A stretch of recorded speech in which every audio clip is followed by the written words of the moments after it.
সর্বশেষ কথা যেটা বলবো সেটা হচ্ছে রমজান মাস আপনি সায়েম, আপনি নিজেকে সংযত করুন। সিয়াম মানে কি এটা একটু আপনাকে স্মরণ করিয়ে দিই। যতগুলো ফজিলতের কথা আপনি জানেন না কেন, আপনার চরিত্রের মধ্যে যদি এই জিনিসগুলো মিসিং থাকে, তাহলে রমজান মাস বরকতের মাস, রহমতের মাস, নাজাতের মাস, এটা জেনেও আপনার কোনো কাজে আসবে না। এটা যে জানলেন, এটার কোনো কাজে আপনার আসবে না যদি আপনি নিজেকে পরিবর্তন না করেন। সেটা কি? আসলে এই মর্মে বলেছিলাম 3টা হাদিস বলবো। তার একটা হচ্ছে রাসূলুল্লাহ সাল্লাল্লাহু আলাইহি ওয়াসাল্লাম থেকে আবু হুরায়রা রাদিয়াল্লাহু তাআলা আনহু তিনি বর্ণনা করেছেন। হাদিসটি সাহিহ ইবনে খুজাইমাতে 1996 এবং হাদিসটি সাহিহ আত-তারগিব আত-তারহিবের মধ্যে 1082 এবং সুনানুল কুবরা লিল বাইহাকিতে 8312 ওয়াল হাকিম ফিল মুস্তাদরাক তার মধ্যে এনেছেন 1570। রাসূল বলেছেন লাইসা সিয়ামু মিনাল আকলি ওয়া শুরবি ফাকাত, নিশ্চয়ই সিয়াম শুধু পানি খাওয়া আর খাদ্য খাওয়া থেকে বিরত থাকার নাম না। যে আপনি শুধু পানি খাচ্ছেন না আর খাদ্য খাচ্ছেন না, মানে আপনার জবান দিয়ে কোনো খাবার শুধু ঢুকতেছে না, এটার নাম শুধু সিয়াম না। লাইসা সিয়ামু মিনাল আকলি ওয়া শুরবি ফাকাত, ভালো করে আপনি শোনেন, শুধু খাদ্য পানি ছেড়ে দেওয়ার নাম সিয়াম না, বরং রাসূল সাল্লাল্লাহু আলাইহি ওয়াসাল্লাম বলেছেন আসিয়ামু মিনাল লাগwi ওয়ার রাফাস, সিয়াম তো হলো অনর্থক, নিরর্থক, দুষ্টামি ফাজলামি থেকে বেঁচে থাকার নাম। কিসের নাম? অনর্থক, নিরর্থক, যেটা দুষ্টামি ফাজলামি রসিকতা থেকে বেঁচে থাকার নাম। এখানে কিন্তু পাপের কথা আসেই নেই। তার মানে কি? যেখানে দুষ্টামি ফাজলামি অযথা কাজ থেকে যদি কোনো ব্যক্তি নিজেকে বাঁচানোর কথা বলা হয়ে থাকে, তাহলে পাপ থেকে তাকে কতটা দূরে থাকতে হবে এটা বলার অপেক্ষা রাখেন। এজন্য রাসূল সাল্লাল্লাহু আলাইহি ওয়াসাল্লাম বলেছেন ইন্নামা সিয়ামু মিনাল লাগwi ওয়ার রাফাস, সিয়াম হচ্ছে লাগো, অনর্থক এবং রাফাস মানে অশ্লীল কথা থেকে নিজেকে বাঁচিয়ে রাখার নাম হচ্ছে সিয়াম।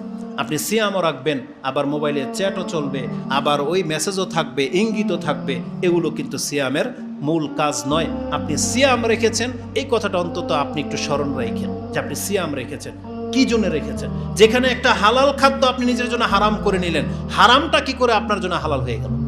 কি করে হতে পারে এটা? না, আপনি যেমন সারাদিন ঘুমিয়ে থেকে কানে হেডফোন লাগিয়ে আপনি গান শুনবেন আর ভয়েস শুনবেন, এটা আপনার সিয়াম নয়। বিশেষ করে আমাদের ইয়ং বয়সের মেয়েগুলো তার ঘরে এটা করে। মা সারাদিন কিচেন রুমে পাক করে, আর মেয়ে ইয়ং বয়সের সে সিয়াম রেখেছে, সে সারাদিন বিছানার মধ্যে পড়ে ঘুমায় আর মোবাইলের মধ্যে চ্যাট করে। এটা সিয়াম নয়। বরং আপনি আপনার মাকে একটু হেল্প করেন, মাঝে মাঝে দুইজনে মিলে দ্রুত কাজগুলো শেষ করে নেন, যাতে করে দুইজনেই বা ঘরে যে মহিলারা আছেন আপনি একটু কোরআন নিয়ে বসেন, কোরআন পড়েন, কোরআন শিখেন। এটা হচ্ছে সেই মাস যাতে করে আপনি আল্লাহর খুব নিকটে পৌঁছে যেতে পারেন। তো রাসূলুল্লাহ সাল্লাল্লাহু আলাইহি ওয়াসাল্লাম বলেছেন লাইসা সিয়ামু মিনাল আকলি ওয়া শুরবি ফাকাত ইন্নামা সিয়ামু মিনাল লাগwi ওয়ার রাফাস। এটা একটা হাদিস ইমাম বুখারী থেকে একটা হাদিস নিয়ে নেন, যেটা আপনি 1903 নম্বরে পেয়ে যাবেন। এটাও আবু হুরায়রা রাদিয়াল্লাহু তাআলা আনহু বর্ণনা করেছেন। ক্বালা রাসূলুল্লাহ সাল্লাল্লাহু আলাইহি ওয়াসাল্লাম মান লাম ইয়াদা কাওলা যুর ওয়াল আমালু বিহি ফালাইসা লিল্লাহি হাজাতুন আইয়াদা তা'মাহু ওয়া শারাবা, যেই ব্যক্তি মিথ্যা কথা আর মিথ্যা কাজ ছাড়তে পারলো না, তার খাদ্য আর পানি ছেড়ে দেওয়াটা আল্লাহর কাছে কোনো প্রয়োজন পড়ে না।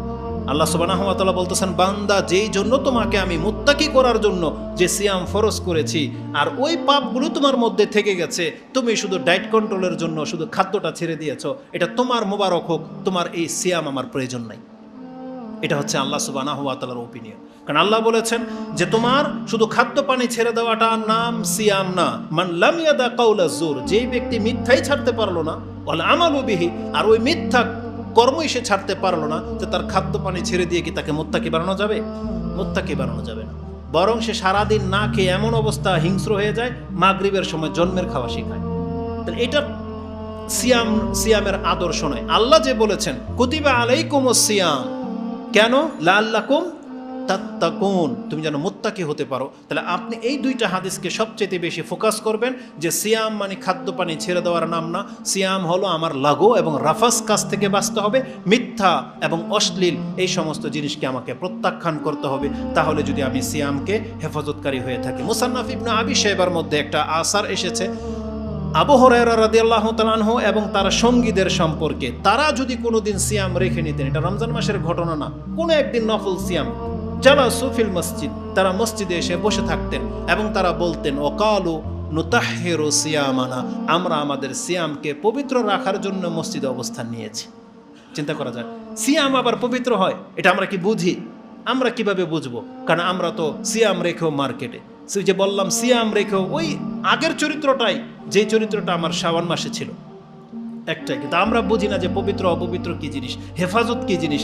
অথচ আপনি একবার ফিল করেন, আজ থেকে 1300 বছর আগে কোনো একটা মহিলা বেপরদায় ছিল না, মিউজিক ছিল না, ইন্টারনেট ছিল না, ফাহেসা ছিল না, তারপরেও রাস্তাঘাটে কোনো রকমের অপরাধ হতো না, তারপরেও তারা মসজিদে সারাদিন অবস্থান করে কাটিয়ে দিতেন, বলতেন নুতাহিরু সিয়ামানা, আমাদের সিয়ামকে আমরা হেফাজত করতেছি, সেটা আমাদের উপর এখন ফরজ হয়ে গেছে। ফরজ হয়ে যায় নাই? আপনি বের হলেই একটা না একটা মহিলা আপনার চোখের সামনে পড়বে, বের হলেই। আর কত কি আপনার চোখের সামনে পড়বে, কত রকমের মূর্খামি আপনি চোখের সামনে পড়বে, তারপরেও আপনার সিয়াম টিকে কিভাবে, এটা আমাদের বুঝে আসে না। আল্লাহ আমাকে এবং আপনাদেরকে সিয়ামকে হেফাজতকারীদের অন্তর্ভুক্ত করার তৌফিক দান করুন, আমিন। রাসূলুল্লাহ সাল্লাল্লাহু আলাইহি ওয়াসাল্লাম থেকে সর্বশেষ হাদিস, রমজান পেয়ে যারা এটাকে কাজে লাগাতে পারবেন না তাদের সম্পর্কে অনেক বড় একটা ধমক রাসূলুল্লাহ সাল্লাল্লাহু আলাইহি ওয়াসাল্লাম থেকে এসেছে। তিনি কোনো এক জুমায় খুতবায় মিম্বরে উঠতেছিলেন, তিনি এক ধাপ উঠলেন, বললেন আমিন আমিন আমিন, 3 ধাপ পর্যন্ত গিয়ে আমিন বললেন।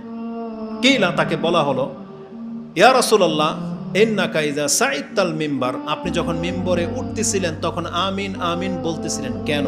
তখন রাসূলুল্লাহ বললেন ইন্নাহু জিবরিল আতানি, জিবরিল আলাইহিস সালাম এই মাত্র আমার কাছে আসলেন এবং বললেন মান আদরাকা শাহরু রমাদান সুম্মান সালাখা কাবলা আইয়ুগফারলা, যে রমজান মাস তো পেল কিন্তু আবার রমজান মাস হারিয়ে গেল, কিন্তু তার পাপই থেকে গেল, সে পাপই থেকে গেল, দাখালান্নার, এই ব্যক্তি জাহান্নামে যাবে। আপনি বলেন আমিন, আল্লাহ তুমি কবুল করো।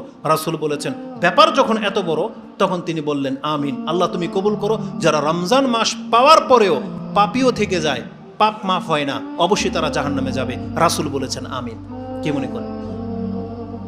সৃষ্টির মধ্যে শ্রেষ্ঠ 2 জন, যিনি হচ্ছে আকাশের শ্রেষ্ঠ জিবরাইল আলাইহিস সালাম, আর যিনি হলেন সৃষ্টির শ্রেষ্ঠ মুহাম্মদুর রাসূলুল্লাহ সাল্লাল্লাহু আলাইহি ওয়াসাল্লাম, 2 জনে বলেছেন যারা রমজান মাস পাওয়ার পরেও যদি পাপী থেকে যায়, এই ব্যক্তি জাহান্নামে যাবে। এটা কত বড় ধমক! আল্লাহ সুবহানাহু ওয়া তাআলা আমাদেরকে বাঁচার তৌফিক দান করুন। হাদিসটি রয়েছে মুসনাদ আবি ইয়ালা আল মাওয়াসিলি, তাতে আছে 5922, এবং সহিহ ইবনে হিব্বানে 409, এবং সহিহ ইবনে খুজাইমাতে 1888-তে রয়েছে যে যেই ব্যক্তি রমজান মাস পাওয়ার পরেও যদি পাপ মাফ করাতে না পারে, তাহলে সেই ব্যক্তি জাহান্নামে যাবে। আর তিরমিজির ভাষা হচ্ছে ওয়ারাগিমা আনফু রাজুলিন দাখালা আলাইহি শাহরু রমাদানা সুম্মান সালাকা কাবলা আইয়ুগফারলা, যেই ব্যক্তির সামনে রমজান মাস আসলো, আবার রমজান চলে গেল, কিন্তু তাকে ক্ষমা করা হয় নাই, সেই ব্যক্তি ধ্বংস, সে লাঞ্ছিত হবে। এটা হচ্ছে ইমাম তিরমিজি রাহিমাহুল্লাহর ভাষা, যেটা আপনি 3545 পেয়ে যাবেন, মানে 3545 পেয়ে যাবেন। এটা ছিল আজকের খুতবার মানে মূল খোলাসা, যে আল্লাহ সুবহানাহু ওয়া তাআলা আমাদেরকে যেমন সম্মানিত করেছেন রমজান মাস দিয়ে, এই রমজান মাসকে যেমন আমাদের জন্য নাজাতের মাপকাঠি করেছেন, তেমনি আল্লাহ সুবহানাহু ওয়া তাআলা তিনি এর হিসাবটাও আমাদের কাছ থেকে কঠিনভাবেই নেবেন। এই জন্য যারা রমজান মাস পেয়েও এটাকে আপনি কদর করতে পারলেন না, আপনি যদি ক্ষমা করাতে না পারেন নিজেকে, তাহলে কিয়ামতের মাঠে আপনি আল্লাহকে দোষারোপ করতে পারবেন না। আপনি বলতে পারবেন না আল্লাহকে যে আল্লাহ তুমি তো আমাকে সময় দেওনি, বলতে পারবেন না, কারণ আল্লাহ আপনাকে সেই সময় দিয়েছিলেন, যেটা গতকাল পর্যন্ত অনেকে পায়নি, আমি আর আপনি পেয়েছি। অতএব আল্লাহ সুবহানাহু ওয়া তাআলার নিয়ামতকে কদর করতে হবে। আকুলু লিকাউলি হাযা আস্তাগফিরুল্লাহ লি ওয়া লাকুম ওয়া লিসাইরিল মুসলিমিন ফাস্তাগফিরু ইন্নাহু হুয়াল গফুরুর রহিম।